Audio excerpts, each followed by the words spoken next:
Домашнее чтение у камина. Текст читает Анечка Невеличко.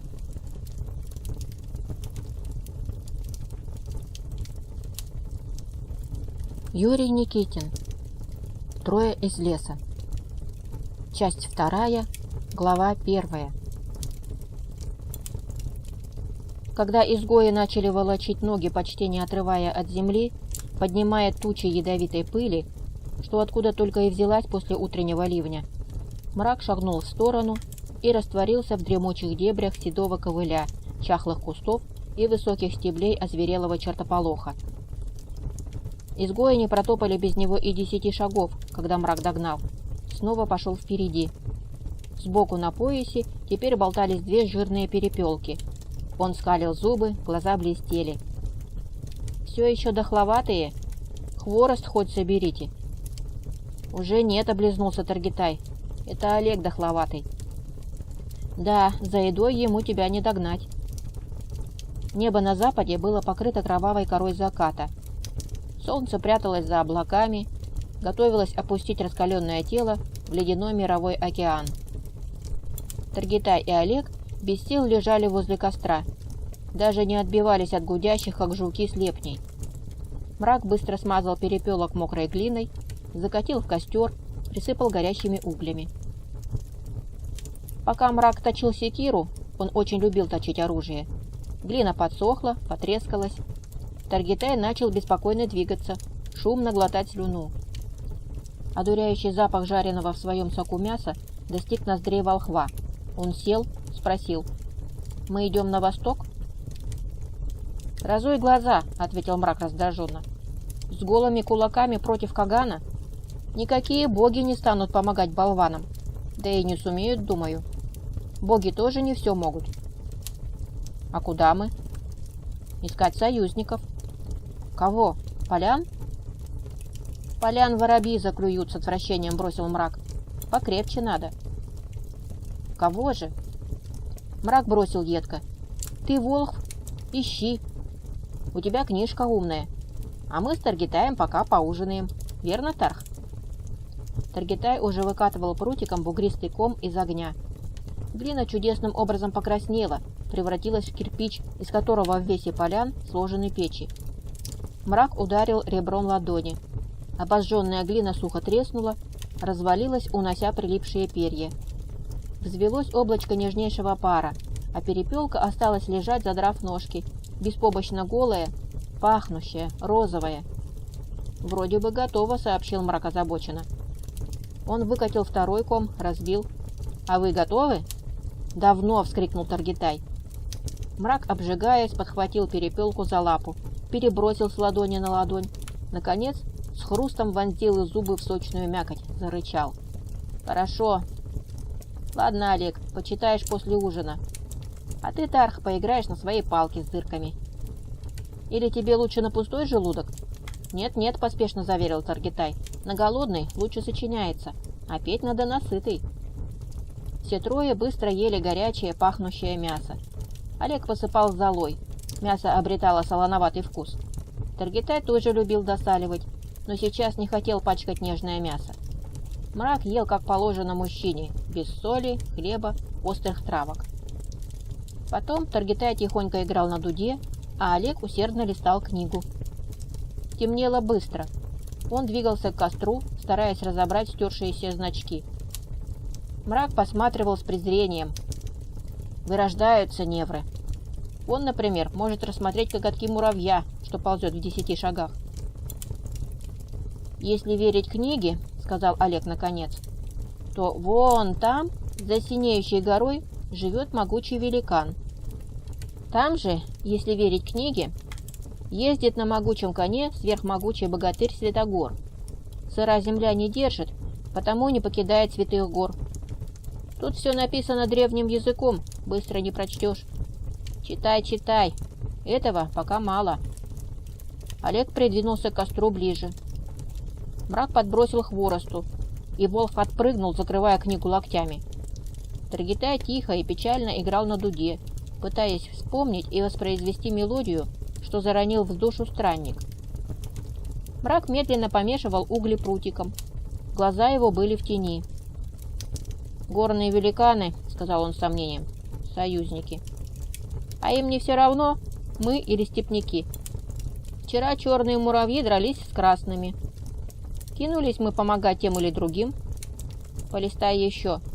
Если книга мудрая, там есть что-нибудь лучше». Таргитай тихонечко играл, лежа на спине. Пел чистым серебряным голосом. Олег шелестел страницами. Потом опустил на колени, заслушался. Мрак вздохнул, каменные черты лица расслабились, смягчились.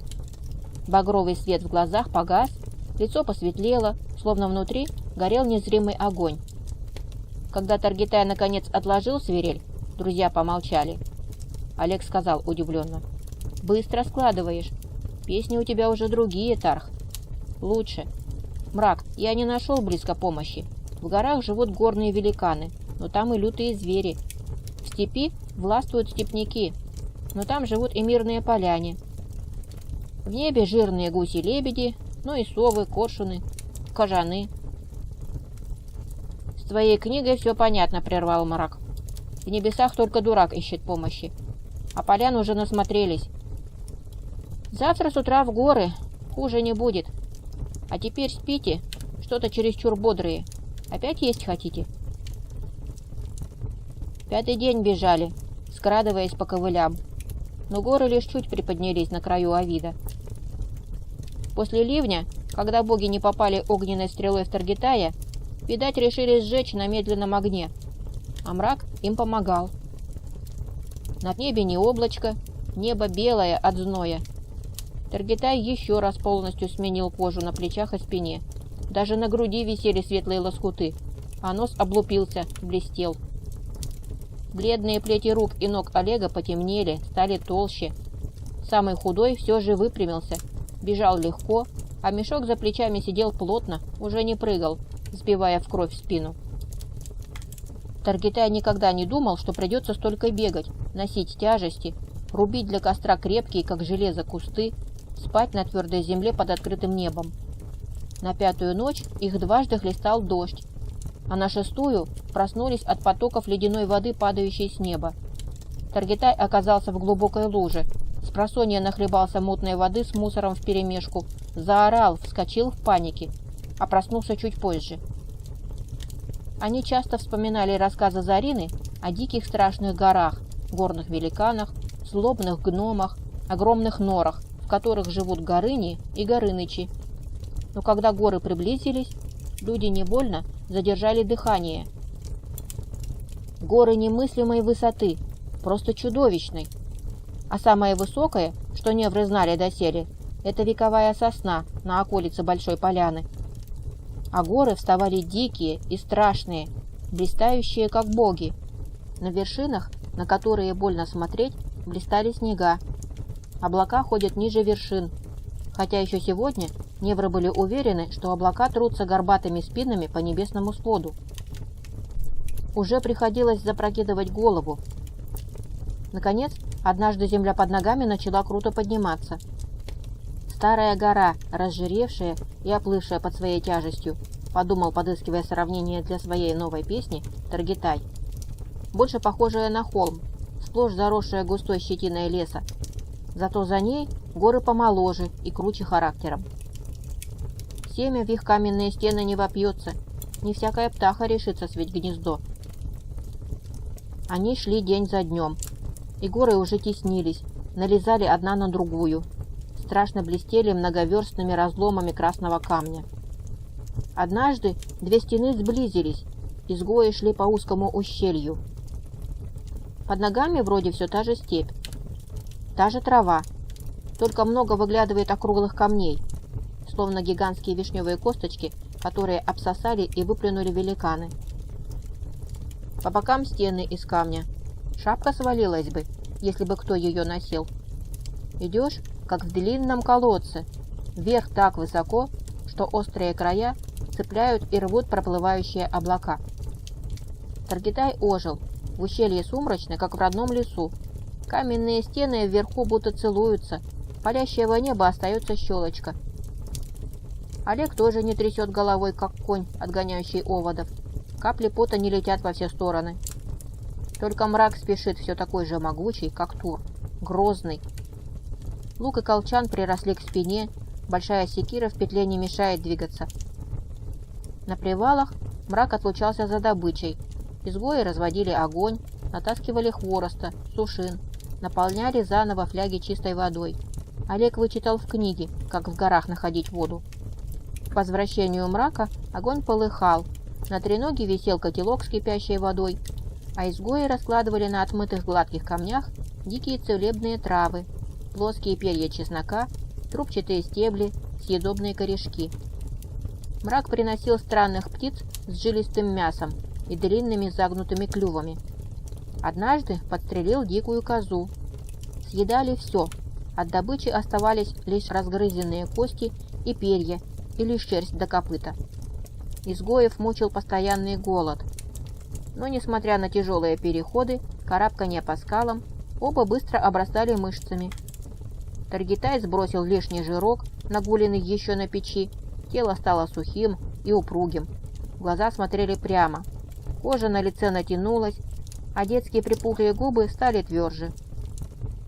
Олег обрастал мясом, быстро догоняя Таргитая. Карабкались, обычно обвязавшись вокруг поясов веревкой. Мрак прыгал с камня на камень, как горный козел, поторапливал изгоев, уводил в горы все выше и выше. Таргитай и Олег спешили изо всех сил, не обращали внимания на обвалы, лавины, оползни, что начинались от их неверных скачков. Усталые не обратили внимания, по крайней мере не перетрусили, когда за соседней горой со страшным грохотом и сухим треском вспыхнуло жаркое пламя, словно там разверзлась земля, открывая дорогу в пекло, а вдоль каменных стен метнулся огонь. Дрогнула земля, донесся глухой грохот, рев. Невры переглянулись. Таргитай спросил измученным голосом: «Что это? Олег, что написано в книге?» Олег пощупал мешок, проверяя, не утерял ли. За него ответил мрак: «Змей Горыныч лопнул. Ну, со злости. Аль не серчают никогда? Или два молодых змея дерутся из-за созревшей змеихи. Помнишь, как дрались Брусила с Тетерей из-за Ждановой дочки?» Олег присел на корточки, держась за дрожащую землю. Пугливо смотрел на красное, словно залитое кровью небо. «Трудновато здесь. Змеи, яжи, смоки. Все огнем дышит, а Горынычи еще и летают. Тут большая секира мрака не поможет, даже из железа».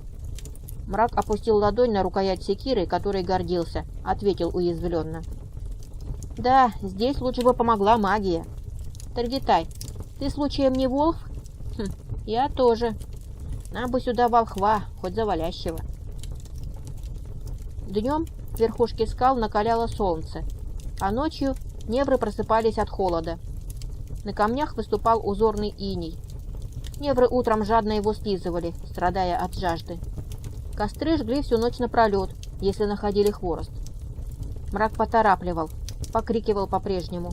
Изгои казались себе такими же неуклюжими мешками. Но мрак замечал, как плечи раздаются, пояса затягиваются.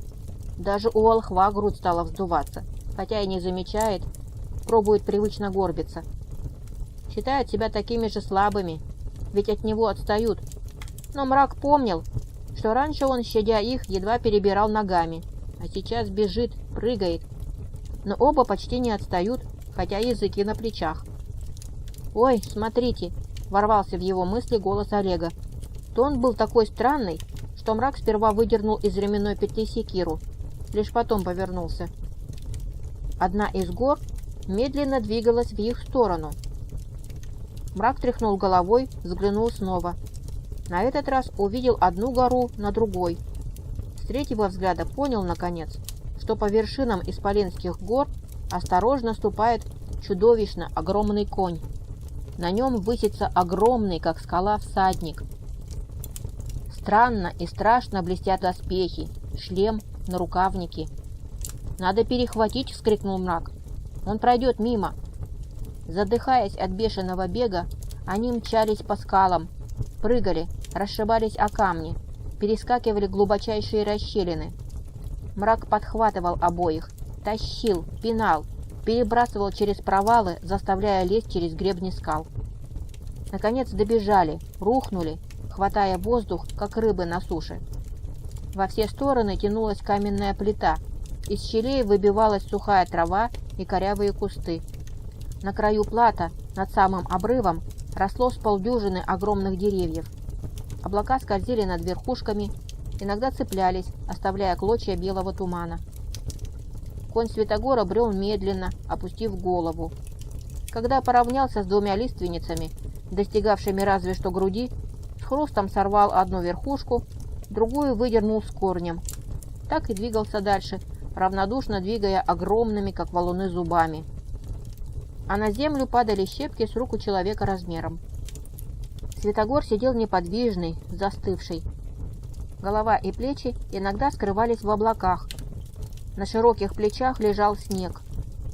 С мясистого обвислого лица сумрачно смотрели полузакрытые веками выпуклые глаза.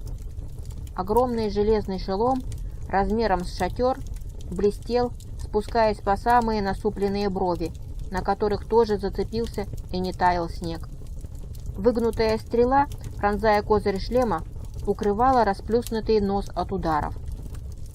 Длинные вислые усы и длинная седая борода не спадали на бронзовые пластины, наложенные поверх кольчуги.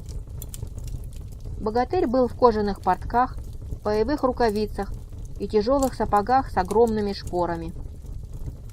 На левом локте у него болтался щит с озера величиной, а исполинский прямой меч с резной рукоятью колыхался у бедра.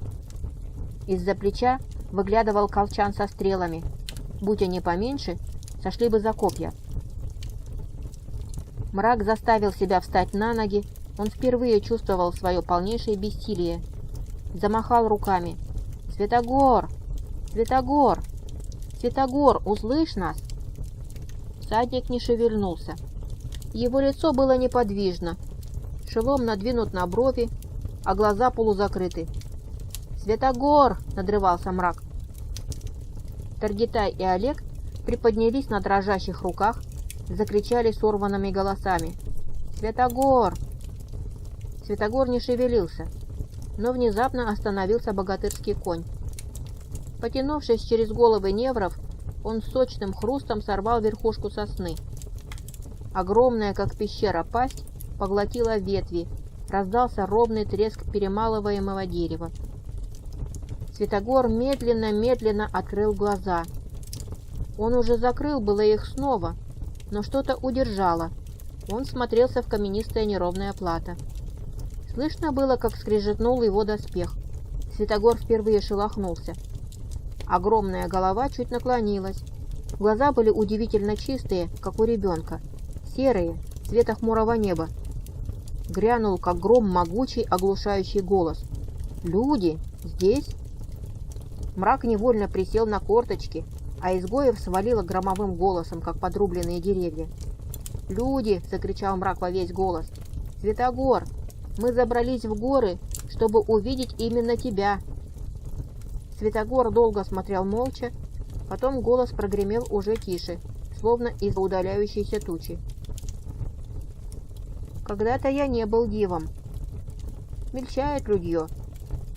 Был народ, горы сдвигали. Но придет время, семером соломинку не поднимут. Аль уже не поднимаете?» Мрак заорал, приставив ладони к рту ковшиком. «Святогор, нам нужна твоя сила Велета. Чужие пришли, изничтожают твой народ». Святогор сидел молча. Жутко хрустели ветви в огромной пасти коня. Конь сорвал верхушки еще двух деревьев, словно траву. Но людей пахнуло влажным дыханием, когда чудовищные зубы начали крушить и перетирать стволы. «Сколько веков минуло?» — проронил Святогор гулким голосом. «Или 1000 лет? Горы все такие же. Только по вам, измельчавшим, можно угадать, что много воды утекло». Мрак закричал во весь голос. «Святогор! На твоих людей надвинулся чужой народ. Скоро не останется и тех, кто всемиром соломинку». Святогор хранил молчание. Слышен был лишь странный непрерывный хруст. Огромный конь, пользуясь остановкой, выдрал с корнем последнее дерево. Жевал, устало прикрыв глаза. «Прихлопнуть бы, как мух!» — пророкотали, наконец, над головами невров раскаты грома. «Ведь не держит, мать зара, земля, аль не ведаете? Из леса вышли, что ли? Эх, все оставшиеся годы отдал бы, чтобы денек промчаться по чистому полю, помериться с силой с супротивником». Его тяжелый вздох услышали, казалось, даже на Авзатских горах и на острове Буяне. Мрак уронил голову, ощутив себя чуть ли не впервые в жизни виноватым. Таргитай отпустил страх. Он смотрел на великана с жалостью. Как тяжело должно быть, если не с кем словом перемолвиться. Голова и грудь Святогора скрылись в наплывающих облаках. Из белого тумана прогрохотали слова, полные муки. «Нет на земле мне дела. Леса корчевал, но деревья для меня трава. Горы ворочал, но кому надобно? Эх, найти бы тягу земную. Я бы в землю кольцо вогнал, привязал бы к нему цепь железную, притянул бы небо к земле, смешал бы с землей, как было в моей молодости, истратил бы малость своей непомерной силушки. Да и вы увидели бы другой мир, настоящий, еще молодой». Конь тихо всхрапнул. Мрака отшвырнуло. Он перевернулся через голову, успел ухватиться за край трещины. Огромные, как тысячелетние деревья, ноги коня шелохнулись. Камни подпрыгнули, сорвались в пропасть. Внизу загремели лавины, набирая силу, грохоча, сметая все на пути. На втором шаге треснула под копытом каменная плита. Выбрызнула вода, вынесла грязь, камешки, затем тихо побежала ровная и чистая, как слеза, струйка. Святогор тяжело повернулся. Его чистые, страдальческие глаза нашли Мрака. «Поговорите с Горынычем. Помоложе меня на тыщенку лет, помельче, да и дрочливее по молодости. Его земля еще держит». «Горыныч? Это змей?» — закричал Мрак. Святогор слушался, приложив огромную ладонь к уху. Его мясистое лицо невольно искривилось. «Все, кто живет в горах, Горынычи. Можете звать его Горыней». «А где он?» «Здесь, в горах. Видите трехглавую гору, словно из древней Славии? С правого бока пещера. Если не на охоте, не за дровами...» Конь медленно уносил богатыря, бухая копытами с кузницу размером. Земля вздрагивала, каменная гора трещала, разбегались трещины. Мрак заорал вдогонку, срывая голос. «Какая гора! Какая Славия!» «Эх, короткоживущие!» прогрохотало снова из наплывающих облаков. Теперь тучи шли ниже. Святогора скрывала в белом до пояса. «Не помните, не знаете. Древняя Славия. Огромная страна среди океан моря. В середке трехглавая гора. Моряки примечали издали. Затопило всего 10 тысяч лет тому, а уже, как вижу, не помнят. В одну ночь затопило. Уцелели лишь те, кто, как я, в тот день отлучились в другие страны». Конь понес дальше. Святогор опустил голову, тут же забыв о мелких людишках. Гора вздрагивала, а камни подпрыгивали, когда тяжелое копыто со стуком било в землю. От скал откалывались целые глыбы, оставляя красные следы, словно отделялись от плоти. С грохотом летели в пропасть. За конем Святогора каменная плата оставалась в глубоких трещинах, с глыбами торчком, вздыбленными скалами, где раньше было ровное место. Мрак покачал головой, глядя вслед исполину. Потом зло набросился на изгоев. «А где вы были?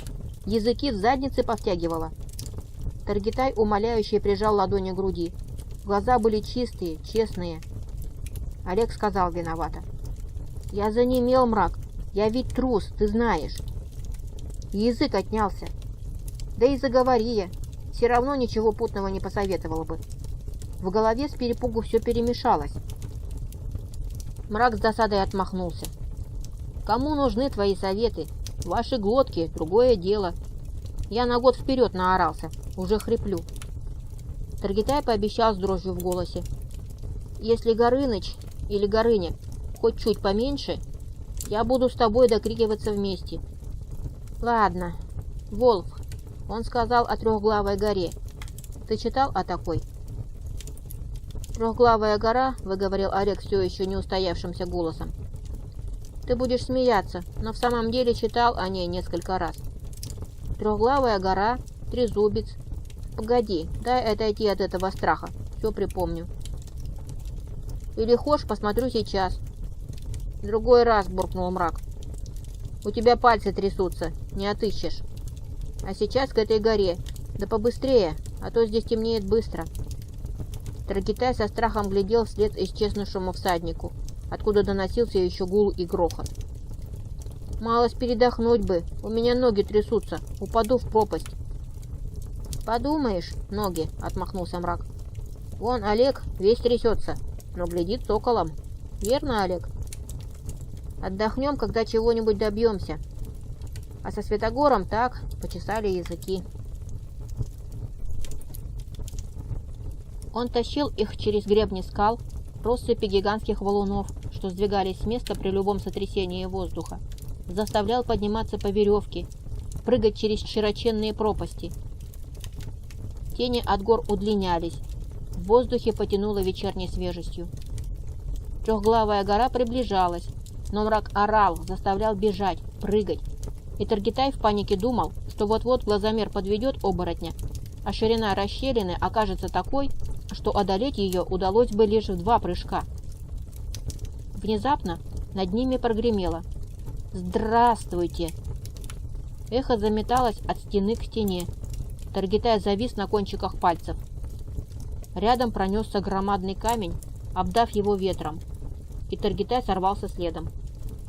Он летел вдоль стены розового камня, а с дна пропасти злорадно поднялись остроклювые камни.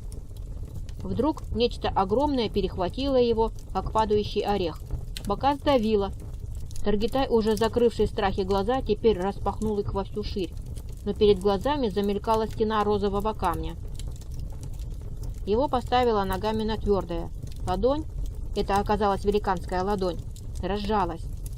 Таргитай шагнул навстречу белым, как мел, Олегу и мраку. Мрак схватил его за плечи, силой прижал к своей груди. Сердце оборотня стучало, как молот в кузнице. Ребра Таргитая затрещали, он задохнулся, выпучив глаза. «Ты... что ты?» — выдохнул мрак. «Чур бы тебя! Вон Олег уже!» Страшный голос над их головами повторил: «Здравствуйте!». Таргитай с трудом выдрался из железных рук мрака. То, что выглядело гранитной скалой, оказалось великаном. Горыня сидел неподвижно, темный как камень, грузный. На его груди курчавились длинные волосы. Руки свисали с коленей. Одна лежала ладонью вверх рядом с неврами. Таргитай покосился на чудовищную ладонь. Пальцы, что бревна. Как только не раздавили. Мрак и то вон ребра помял. «Добро пожаловать!» — проговорил Горыня, двигая губами с явным усилием. «И спаслать гостям. Давно не видел людей, давно не глаголил». Он был обнажен до пояса. Портки из медвежьих шкур, что выглядели лоскутами. Ступни босые, темные. Мозолистая подошва толще дубовой коры. Меж колен стояла торчком, упершись в землю, огромная дубина из столетнего дуба. Голова Горыни блестела, чисто выбритая. С макушки свисал клок длинных волос, небрежно завернутый за ухо. Олег покосился на друзей. Только он, читавший книгу, знал значение этой пряди. Народ, в который род вдохнул душу и дал солнечную кровь, заключил союз с этим главным богом и поклялся следовать его заветам. В знак союза с Богом они носили клок волос на макушке, чтобы во время огненного потопа, где сгорят все нечистые народы, род вытащил своих за волосы. Мрак потрясенно уставился на серьгу в левом ухе Горыни. Из желтого металла, небольшая для Горыни, размером с колесо. В серьге ярко сверкает изумруд с голову быка. «Мы люди», — торопливо сказал Мрак. Голос его сорвался на хрип. «Мы пришли с добром». «С добром?» — удивился Горыня. От его грохочущего голоса сорвалась глыба и унеслась в пропасть. «А я думал попросить что-то явились. Идите в мою пещерку». Он качнул головой, медленно сдвинулся. За его спиной открылась в горе черная нора, на входе которой поместилось бы дупло Барамира. Мрак кивнул изгоем, пошел вперед. Олег и Таргитай переглянулись, пошли следом. Камень под ногами был ровный, словно вытертый.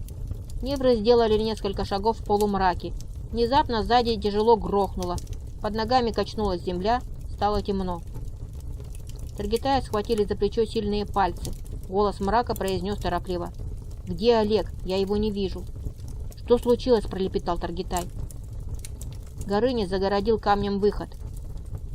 «Олег, чур тебя побери! Не отставай!» Рядом с Таргитаем в темноте зло ругался Мрак. Мол, раньше в ловушки не попадался. Что значит покинули родной лес? А в степи да горах... Пискнул поблизости Олег. Голоса в пещере отражались от стен, сталкивались, метались во тьме. Позади вспыхнуло красное пламя. Быстро разгорелось, по стенам скользнули темные гигантские тени. Горыня двигался согнувшись, почти на четвереньках. В руке у него полыхал факел, смолистое бревно. «Идите», — бухнул он гулким голосом, — «там пещера. А то здесь я вас по стенам размажу». Невры бегом бросились по широкому тоннелю.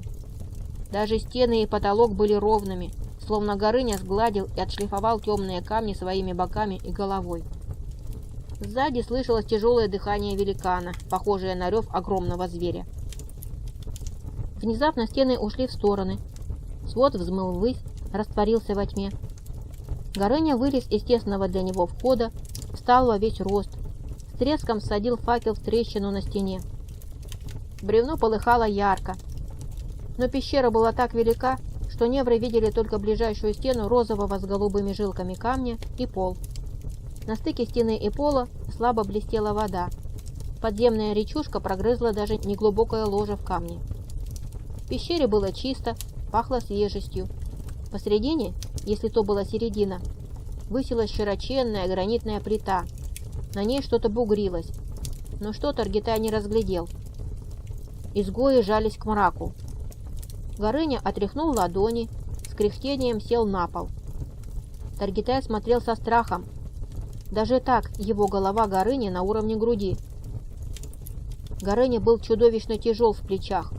У него была огромная грудь, но возраст и огромный вес еще больше утяжеляли ноги, бедра вдвое шире плеч, а живот был чересчур велик.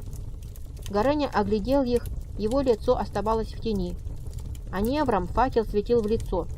Спросил грохочущим голосом: «Ну, с коим добром пожаловали?»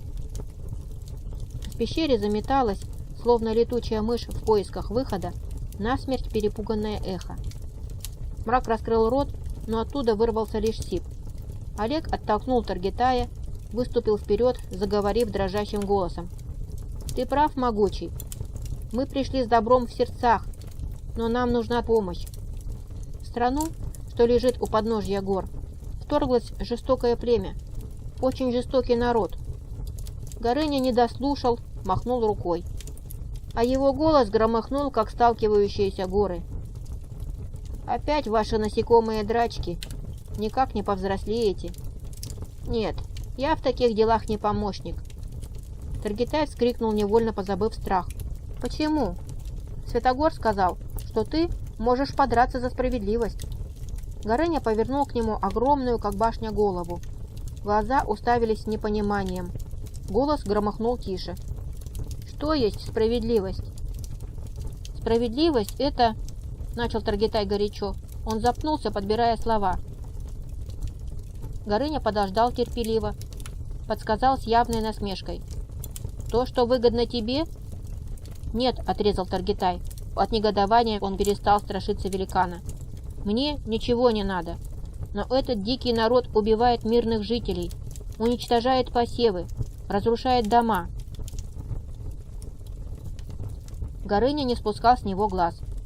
«Справедливость — это не только тебе, но и близким твоим, твоему племени, твоему народу, верно?» «Не знаю», — ответил Таргитай честно, — «но степняки — звери, они не должны так поступать». Он орал, приподнимался на цыпочки, почти подпрыгивал, хотя Горыня, похоже, слышал его неплохо. Великан задрал голову к невидимому потолку, подумал. Голос стал еще тише, задумчивее. «Степняки? Виксосы? Нет, после них пришли савиры, как сейчас помню. Потом анты боевых топоров. Ага, сейчас по степи катится волна нового народа, кимеров. Тоже не дар богов, но другие были не лучше. Эти, по крайней мере, приручили коней, благодаря которым их войско стало непобедимым. Тяжелые стрелы – тоже их выдумка. Этот народ изобрел якорь, гончарный круг, труд и огниво. Дал великого мудреца Анахарсиса. Немного, но что со степняков возьмешь? Другие народы, что называли себя культурными, давали и того меньше. Олег раскрыл и закрыл рот, шмыгнул за спину Мрака, торопливо достал из мешка книгу. Горыня нашел глазами Таргитая, спросил в упор. «Это те самые, кимеры?» «Не знаю», — ответил Таргитай неуверенно. «Кимеры, но насчет огнива?» «Не знаешь, а берешься изничтожать, да еще под корень. Не сумлевайся, огниво изобрели они, и первыми с колесниц пересели на спины коням. Ты этого не знал?» Они еще с египтянами спорили, кто из них самый древний народ. Египтяне проспорили. Ты считаешь себя правым, а кимеры себя. Они кочевники. Спаханное поле для них – испорченная степь. Испоганенная. Пшеница растет, это же корм для их кочующих стад. Они не строят домов, живут в крытых повозках и, разрушая дома полян, делают доброе дело, так считают. Молодых девок уводят в плен, ибо женщины должны брюхатить только от победителей, дабы род людской не измельчал, не пресекся вовсе. Он говорил медленно, подбирал слова. Речь была странная, старинная. Таргитай не все понимал, но уже не страшился горного великана, который говорил книжно, как Богомир.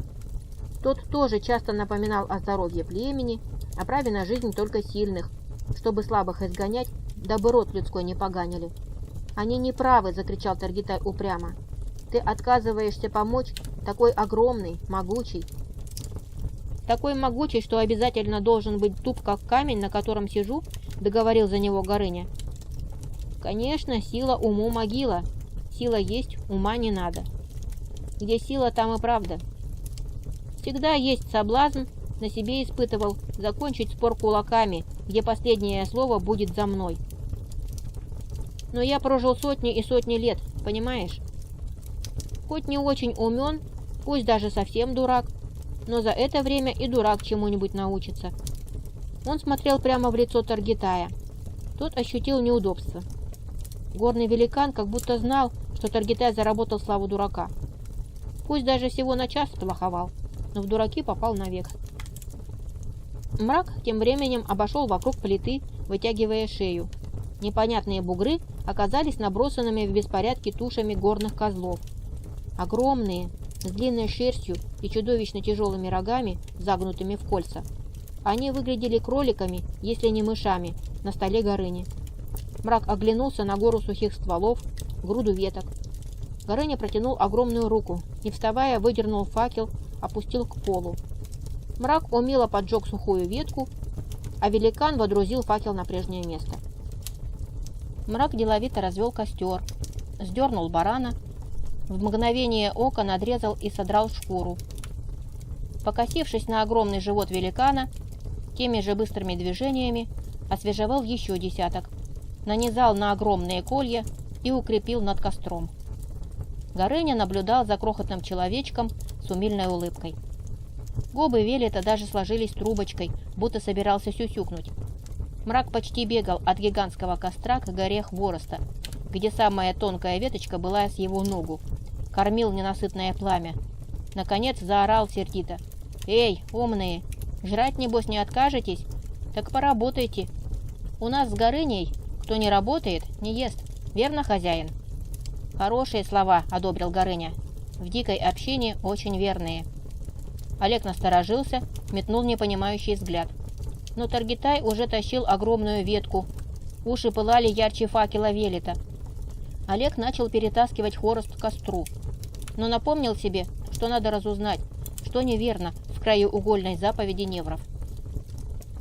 Пещеру начал наполнять вкусный запах.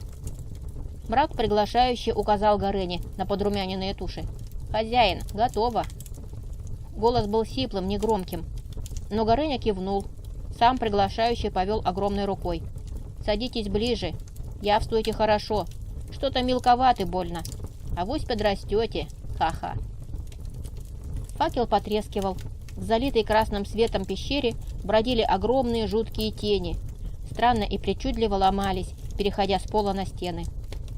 Камень блистал голубыми жилками, синими и желтоватыми змейками. Воздух был сухой, быстро впитывал запах жареного мяса. Горыня взял тушу двумя руками, грыз неторопливо, держал как молодого рябчика.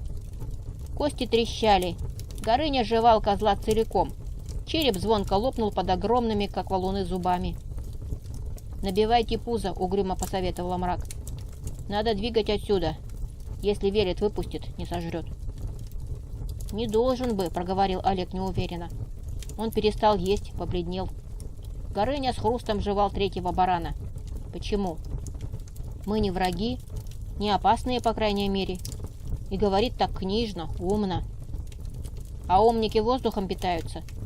Барамир молодого кабанчика за один присест ухомякивал. А мы — дичь редкая в этих горах».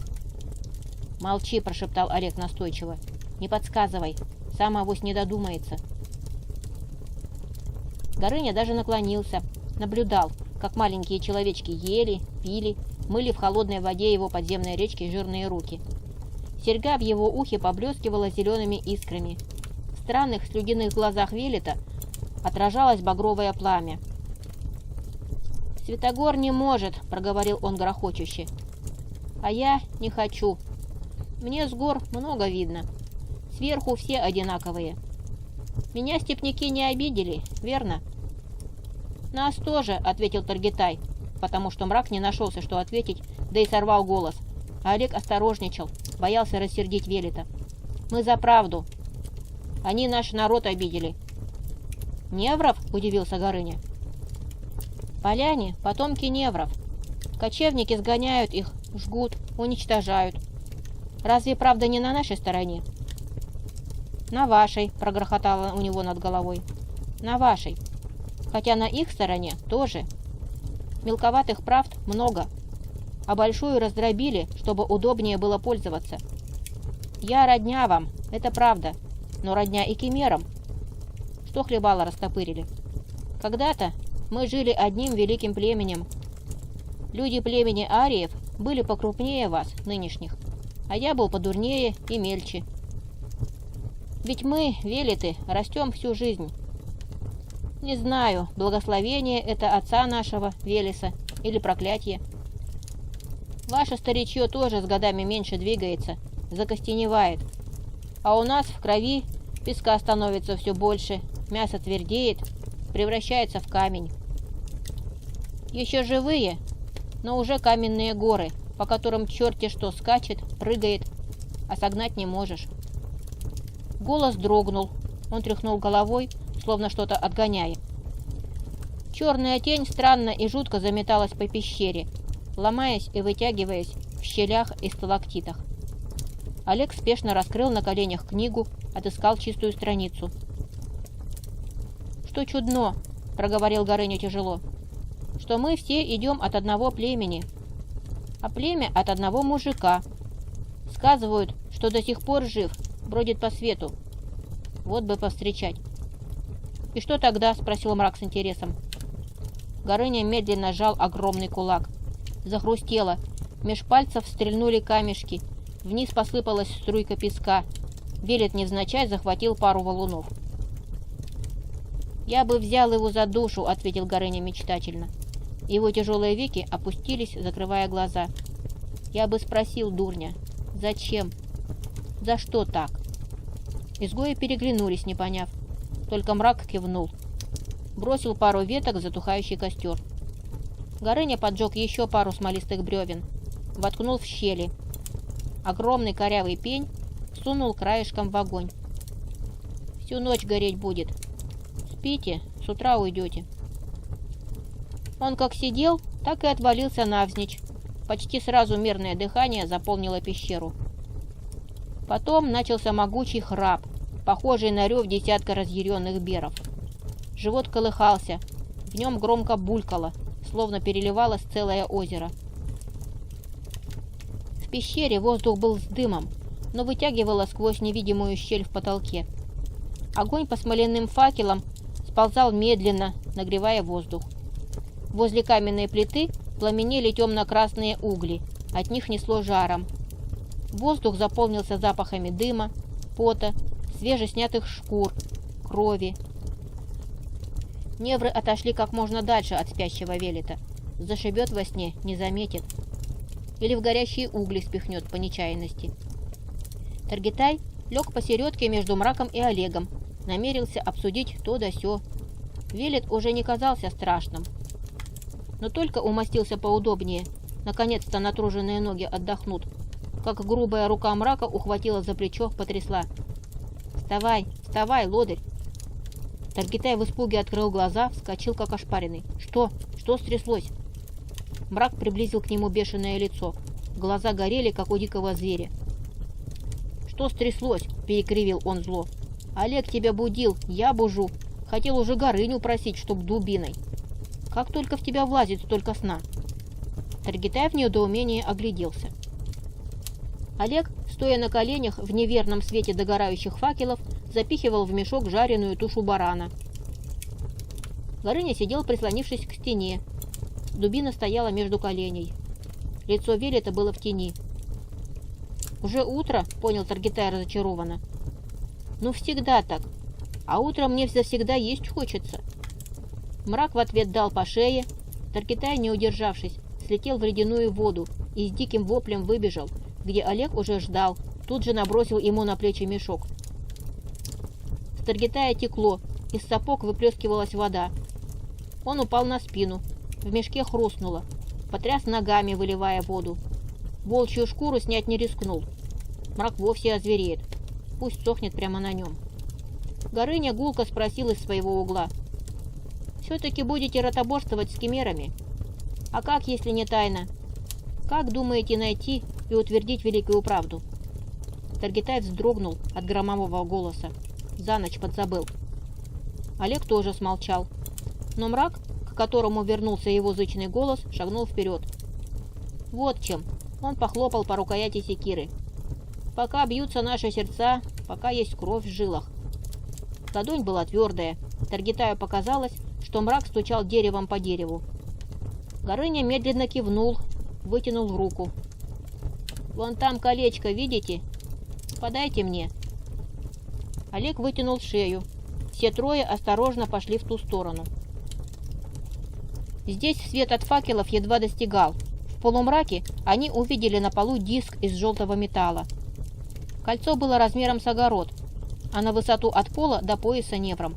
Таргитай и Олег смотрели потрясенно, не понимая, что это такое.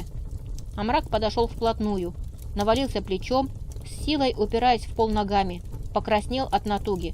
Хотя даже ему ясно, как видел Таргитай, что надо не меньше 2-3 сотен могучих быков впрячь в это странное кольцо, чтобы сдвинуть с места.